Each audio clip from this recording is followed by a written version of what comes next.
اگر کوئی ایسا مسئلہ ہے جو امریکہ میں ڈیموکریٹس اور ریپبلکن ووٹروں کو باہم یکجا کرتا ہے تو وہ معیشت ہے۔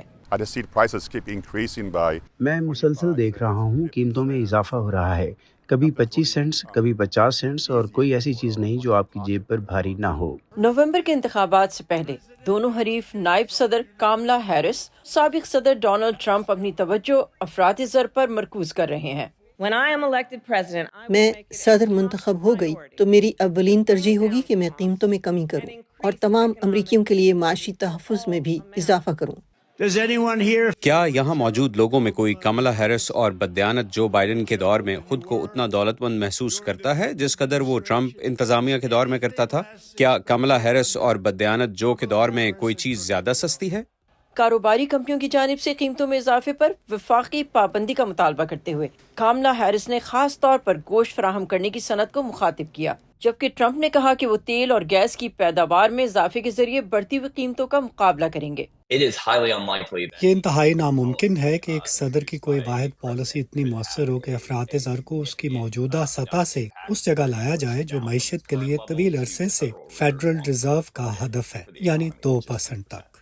اگرچہ امریکی اب بھی تکلیف سے گزر رہے ہیں، تاہم گزشتہ ماہ مارچ 2021 کے بعد پہلی مرتبہ امریکہ کا سال بسال افراط زر کم ہو کر 3% ہوا تھا اور خریداری کے اعداد و شمار بہتر ہوئے، بے روزگاری کم ہوئی، اور بیشتر ماہر معاشیات افراط زر کے بارے میں مزید خبردار نہیں کر رہے۔ تاہم معیشت کی مجموعی صورتحال اب بھی ووٹرز کی اہم تشویش ہے اور انتخابی مہم میں حریف کو ہدف بنانے کا ایک پوائنٹ بھی۔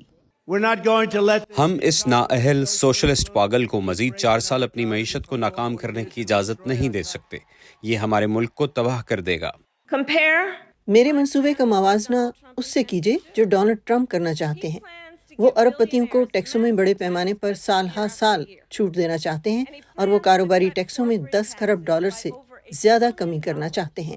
دونوں امیدواروں نے وعدہ کیا ہے کہ وہ خدمات اور میزبانی کی صنعت کے کارکنوں کو ملنے والی ٹپس پر وفاقی ٹیکس کم کر دیں گے، لیکن ناقدین کہتے ہیں کہ اس منصوبے سے فاسٹ فوڈ کے شعبے سے وابستہ افراد اور کم آمدنی والے دیگر ملازمین کو جنہیں ٹپس نہیں ملتی کوئی فائدہ نہیں ہوگا، اور یہ کہ اس پر لاگت آئے گی اور اس کا غلط استعمال بھی کیا جا سکتا ہے۔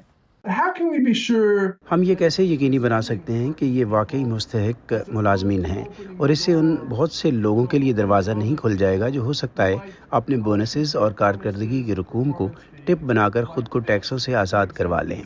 معیشت کے مسئلے پر رائے عامہ کے جائزوں میں اس سے پہلے ٹرمپ کو صدر بائیڈن پر برتری حاصل تھی۔ اب کم از کم رائے عامہ کے ایک جائزے سے ظاہر ہوتا ہے کہ ووٹر دونوں امیدواروں کو تقریباً یکساں قابل اعتبار تصور کرتے ہیں، 42% ہیرس کو اور 41% ٹرمپ کو۔